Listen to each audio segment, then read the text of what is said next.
এই কি অবস্থা তোর? কালকে তোর প্ল্যান কি রে? এইটা নিয়েই তো পুরো টেনশনে আছি। ওই শিডিউল মেনটেন করতে পারতেছি না। কি করা যায় বলতো? ধর বেটা, এটা কোনো সমস্যা?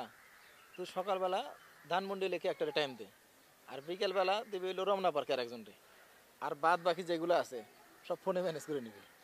এটা না, ঠিক আছে, এটাই করি নাকি? এটাই কর। আরে ধর, তোরটা বাদ দে। এই, তোর কি অবস্থা? ওই দিন যে পার্কে দেখলাম, ওর কি অবস্থা? তুই ওইটা নিয়ে পড়ে আছিস? ওটা তো কবেই শেষ। কিরে দোস্ত, তাহলে কয়টা গেল?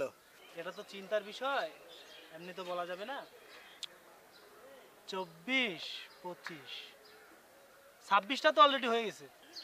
26? কস কি? কেন রে, কম হয়ে গেছে নাকি?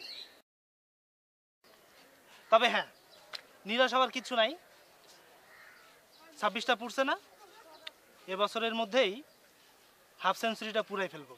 শালা, তুই একটা জিনিস। সবাই তো দুলা ভাই বলে বেটা, তুই এবার শালা বলতেছিস?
হ্যালো রানা, কোথায় তুমি?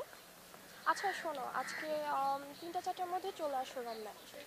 আচ্ছা ঠিক আছে।